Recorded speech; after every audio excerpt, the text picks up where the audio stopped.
Good morning. This is Thursday, August the 10th, I think, and it is 7:55 a.m. Central Standard Time. It's already starting to get hot. And anyway, I'm just going to do a quickie. I had a comment from a viewer, quote, subscriber, I think, and the comment was, what were the circumstances of the muggings that I was involved in? I did a video about, like personal protection and stuff, and commented that I had been mugged 3 times, and he was wondering what the circumstances were. Well, I'll give you a kind of a brief overview. Here I am in my pink shirt that I got at Walmart for $3.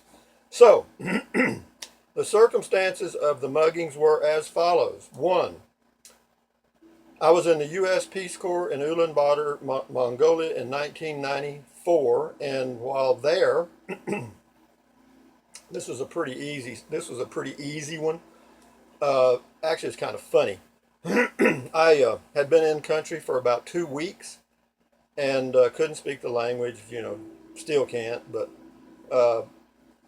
we lived in a dorm, or it was some old officers' quarters, kind of on the edge of town. And if you went into the edge of town, there was a little market there. You could get some stuff. You had to cross this field on the way back. It was about a half-mile square, and so anyway, I was crossing the field on the way back to the dorm one day, and 2 Mongolians came riding up on a horse, and I had a plastic bag with some stuff in it, not much. And anyway, through gestures and stuff, they explained to me that they wanted to take me for a ride on the horse. So one of them gets off, and I start to get on. I've got this bag in my hand, and he explains he'll hold the bag while I go take a ride on the horse. Good, right? Very good. Very good. Here, I'll hold that bag for you. Anyway, so I get on the horse. They got little wooden saddles, and the horses are about the size of ponies, but they're very sturdy. And so anyway, we ride off into the sunset like Hopalong Cassidy or whatever. We go about 50 yards, and the guy that's driving the horse says, uh, something wrong with the saddle. He's pointing at the saddle and asking me to kind of get off. So I thought, well, I'll get off while he fixes it. So I get off, and away he goes back, picks up his buddy, and they off into the sunset. Shit. I mean, there I stand in the middle of the field with empty hands, so to understand. But I didn't no physical contact. But that was one. Two was the deadly one. Number two was the deadly one. A few months later, I developed a dental problem, and Peace Corps sent me. Well, I was going to get it done in country or in Mongolia, but they only could find a North Korean doctor that could do a root canal. Well, that's not protocol to use a North Korean doctor. Not. So they sent me to Oahu, the island of Oahu, the city of Honolulu, and so I was fine. I'll be glad to go there. So I did, and I went to see the dentist, and he said, well, it's going to take a few days. We're going to do this, this, and this. And I said, fine. Take your time, doc. If it takes 2 years, ain't no hurry. Just take your time. So I was staying at the Queens Medical Center in a little apartment, and they had a cafeteria. You could get meals for $2 for breakfast, $2 for lunch, and then I think around 4 o'clock they might have had a third meal, but I can't remember. I skipped it anyway because we got a whopping $20 a day per diem, and I would go downtown Honolulu, into the very downtown area, and go to a little bar, have a couple of beers, and then on the way back I'd stop at a Safeway, I think it was, a big grocery store, and pick up something and go back to the dorm and eat that while I was watching Tube, and then hit the hay. That was a great plan. Well,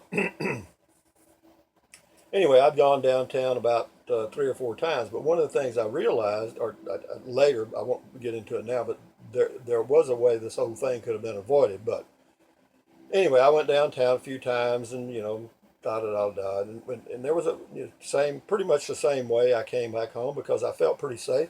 There were a number of policemen guarding the tourists in the downtown area, and there were a lot of tourists, just meandering around, from every country in the world, mainly Asian countries, but a lot of tourists. So I felt like nobody's going to do anything in this environment. Wrong. Anyway, so one night I was on the way home, and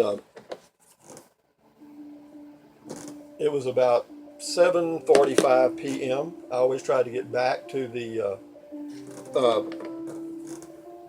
dorm or the Queens Medical Center before dark because at least I was smart enough to get off the streets before dark. So I'm heading home, and there was one place where you could cut through between two buildings.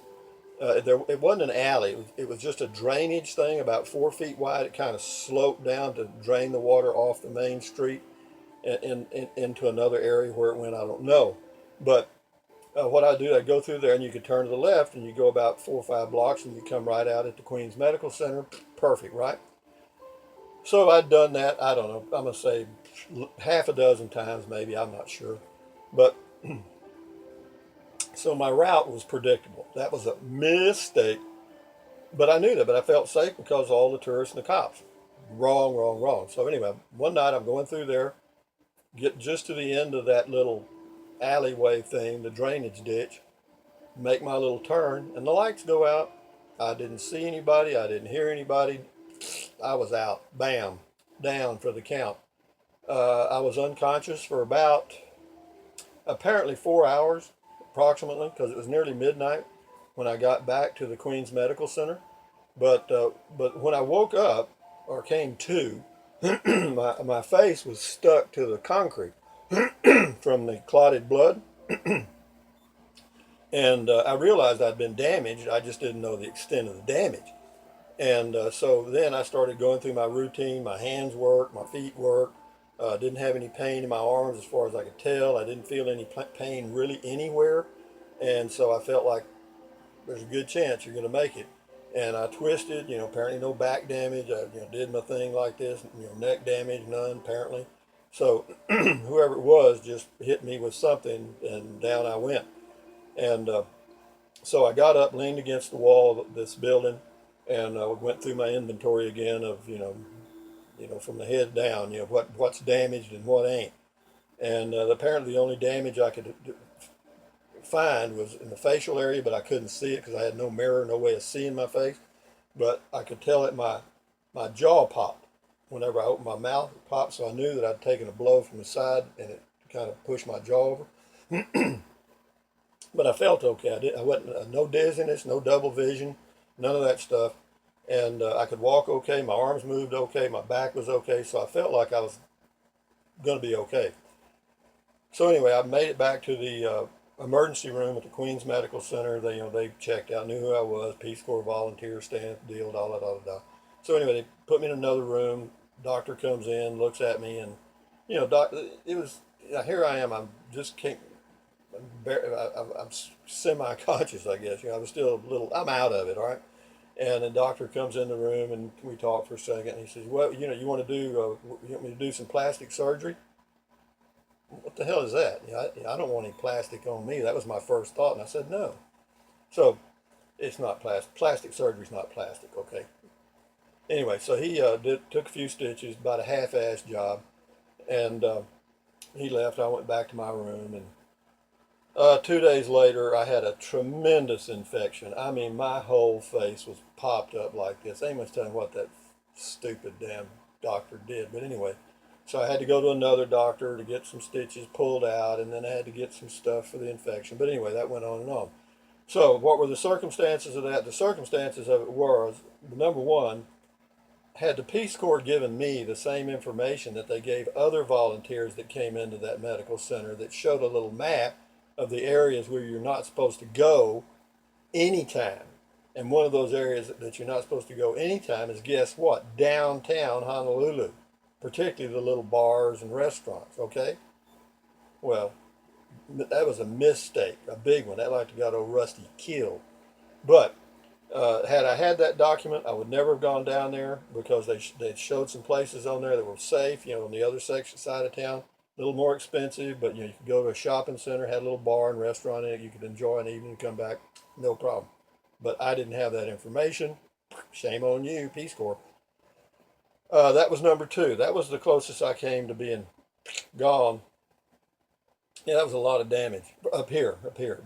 And in fact, when I went back to the dentist for the root canal, he observed that because of the damage here, the jaw, it wasn't fitting right, and so he shaved some teeth on this side so that when I closed my mouth, it would match. So anyway, it all worked out. And, that's been 20 years ago, 22, whatever it's been, or 21, and so it's okay. The third incident occurred after I got back from the Peace Corps, and I was living up here in this area, not where I am right now, but in this Texas Hill Country area. And every now and then I'd go shopping at Lakeline Mall in Austin, Texas. And one day I went into Lakeline Mall, and whenever I go to a city, I always just take what I call some throwdown money. I put 5 and maybe 6 or 7 ones in a paper clip, a large paper clip, stick them together, put the 5 on the outside, put it in my pocket. So if anybody, if I'm going to get robbed, I pull out my what called throwdown money, and and 9 times out of 10 they'll take that because they're in a hurry. They don't want to be there too long. They're ready to get the hell out of there because they know that things can happen quick. So anyway, I went in the mall, came out, walked to my, and I didn't look left, right, kind of, did my usual quick scan, nothing, I didn't see anybody or anything dangerous for sure.